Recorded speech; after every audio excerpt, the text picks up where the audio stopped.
Hello everyone. Welcome back.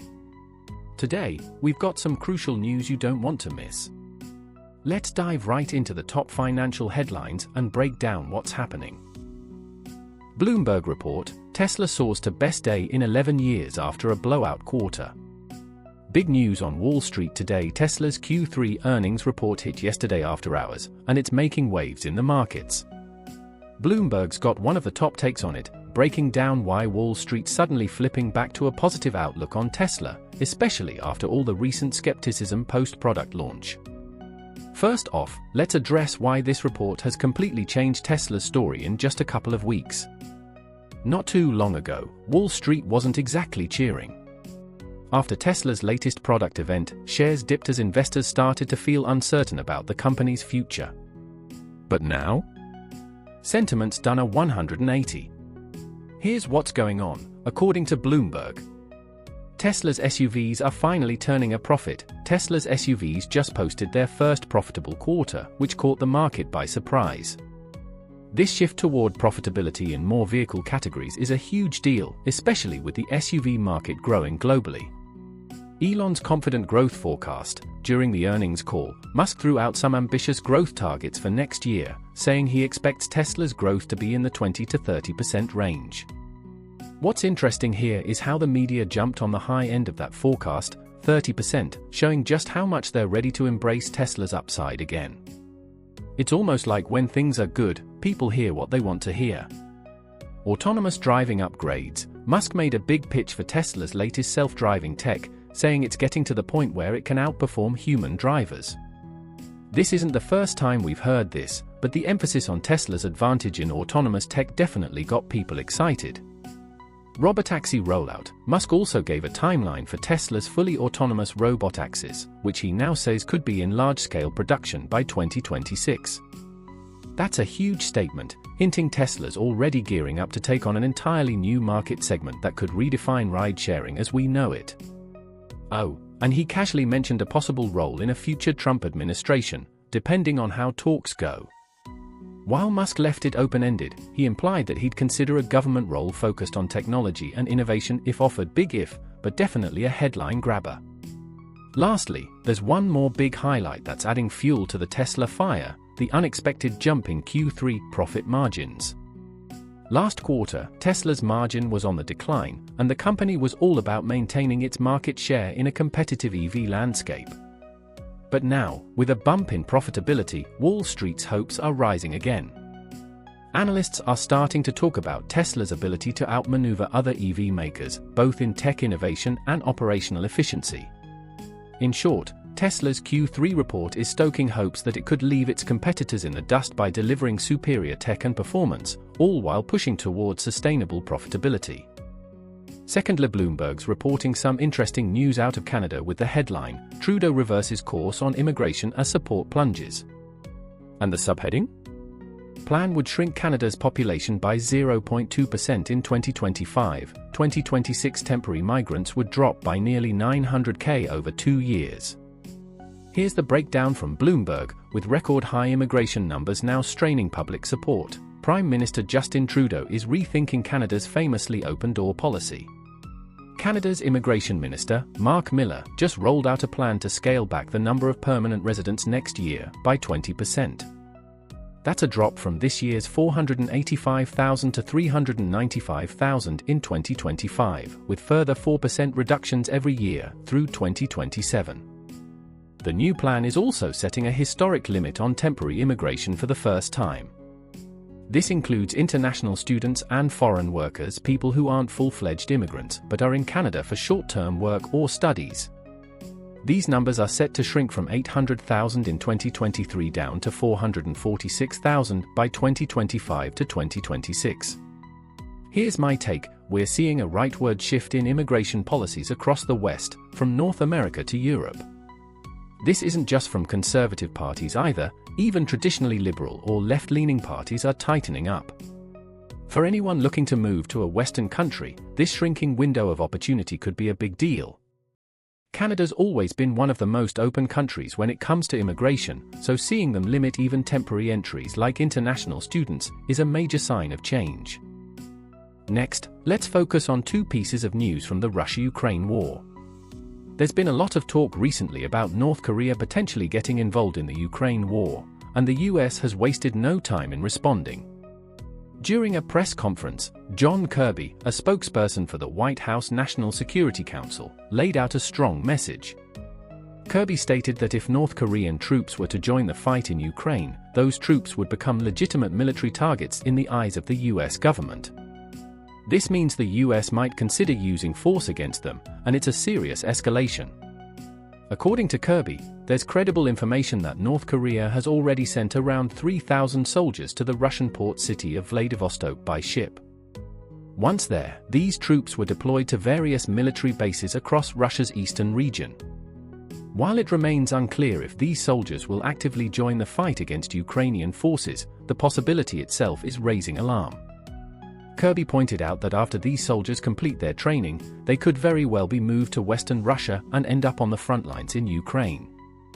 In other words, it's no longer just speculation, it's something the US is actively watching. Meanwhile, South Korean President Yoon Suk-yeol and Polish President Andrzej Duda have also come forward, jointly condemning North Korea's involvement in this war. This international outcry reflects growing global concern over any North Korean involvement, which could reshape the dynamics of the conflict and complicate diplomatic relations even further. North Korea, however, has denied these allegations. In a report from Barron's, North Korea's representative to the United Nations dismissed the idea of sending troops to Russia as the baseless rumors. Russia has also issued its own denial, with Kremlin spokesperson Dmitry Peskov calling the reports fake news. Despite these denials, it's clear the US is taking these allegations very seriously, especially given the high level of caution in Kirby's warnings. By stating that North Korean soldiers would be legitimate targets, Kirby has effectively signaled that even if these troops were based within Russian borders, they could still come under US or Ukrainian attack if confirmed as combatants. Adding to the tension, a separate report from Fox News cites statements from the US House Intelligence Committee chair. He suggested that if North Korean troops officially joined the war effort in Ukraine, the US should consider a more direct military approach, possibly even in Ukraine itself. Defense Secretary Lloyd Austin also commented, describing the situation as a very serious problem. According to Austin, if North Korean forces intend to fight for Russia, it would significantly complicate matters and might lead to stronger military actions by the US and its allies. With these increased warnings, the US is clearly making its stance known, setting a stage where North Korea's next move could either de-escalate or intensify the situation. The big question now is how North Korea will respond. Kim Jong-un's government might feel pressure to withdraw, but on the other hand, this global attention could embolden them to commit further. If it's proven that North Korean troops are involved, the US might go beyond just condemning their presence on the battlefield, considering measures like sanctions or other punitive actions against North Korea itself. We'll have to keep watching to see how this unfolds.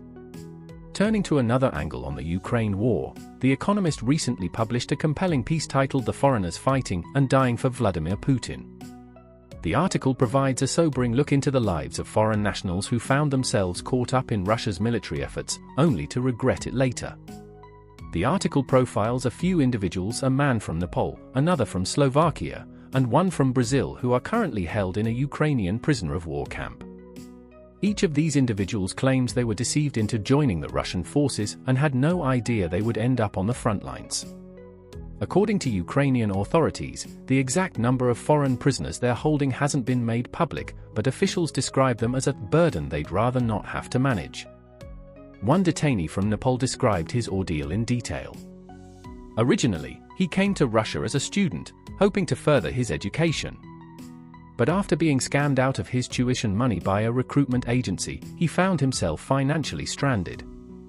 Desperate, he signed a military contract with the understanding that he wouldn't see combat and would just be assisting with medical aid. However, soon after, he was deployed to the front lines, alongside for other Nepali nationals who had faced similar situations. He admitted that he has no idea what happened to his fellow countrymen. Then there's the case of a man from Slovakia who, drawn by a dream of living in Russia's wild Siberian landscapes, found himself unable to fund his new life. Hoping to secure Russian citizenship and remain in the country, he was persuaded to enlist, with recruiters promising he'd only dig trenches and help build fortifications. But the reality turned out to be quite different. After a brief training period, he was thrown into combat, and during a failed mission, he abandoned his weapon and surrendered to Ukrainian forces. Now, he's unwilling to return to Slovakia, where he fears criminal charges, but he also doesn't want to stay in Russia under these conditions. Finally, a Brazilian detainee told The Economist how he left a job in Australia for an offer in Russia. The offer came from an IT company, which he later discovered was closely tied to Russian military intelligence. He was assigned to drone operations, a far cry from the peaceful IT role he had expected. Despite his protests, he was coerced into combat training and eventually sent to the front, where he was warned that any attempt to escape would be met with deadly force.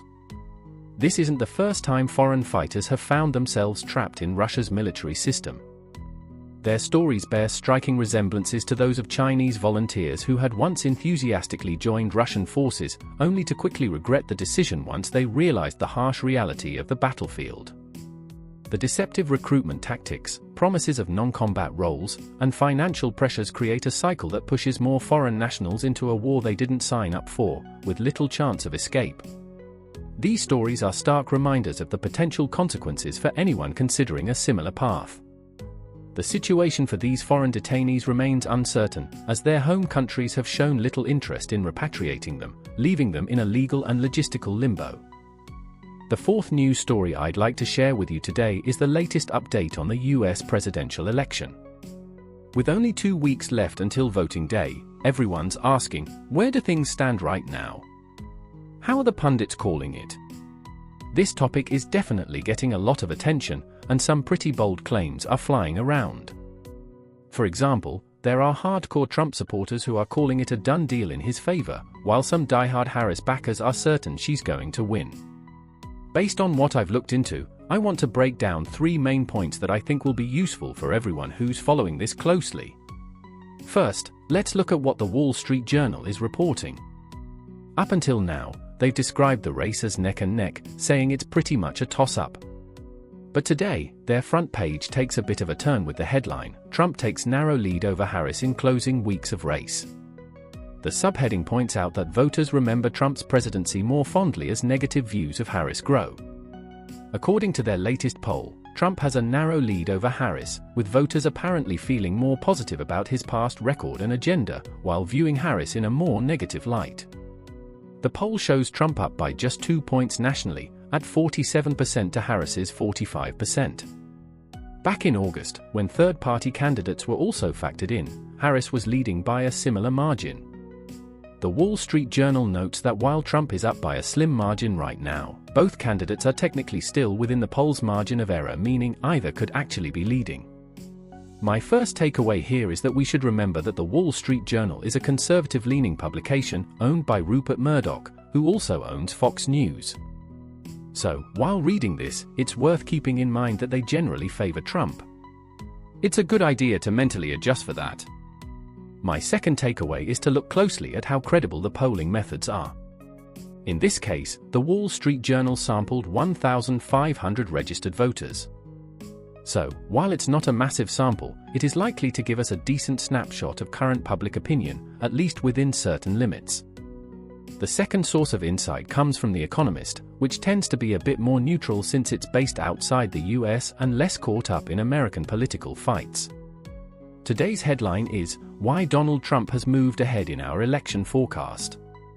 They're saying that with just 2 weeks to go, the GOP candidate has a slight edge. The Economist explains that for the first time since August, their election model shows Trump narrowly ahead of Harris. From August through mid-October, Harris consistently led, but Trump has now pulled in front. Their model gives Trump a 54% chance of winning the White House, up 6% from a week ago, while Harris's odds are pegged at 47%. They attribute Trump's advantage to polling data from 7 critical swing states that ultimately decide the election. While nationally, Trump and Harris are neck and neck, Trump holds a small but stable lead in swing states like Nevada, North Carolina, Arizona, and Georgia. Harris, on the other hand, has strong polling in Michigan and Wisconsin, while Pennsylvania, which carries the most electoral votes among the swing states, is still very much a toss-up. According to The Economist, it's Pennsylvania's 19 electoral votes that could make all the difference. Finally, let's take a look at NewsNation's coverage, which features an interview with Dr. Alan Lichtman, a professor at American University who's known for accurately predicting U.S. election outcomes. NewsNation's Chris Cuomo asked him directly who he thinks will win. Lichtman has developed a unique forecasting method known as the Keys to the White House, a system he co-created in 1981 that uses 13 factors to predict the election outcome. In this model, if the incumbent party loses 6 or more of these keys, they're predicted to lose the election. For 2024, Lichtman continues to predict a Harris win.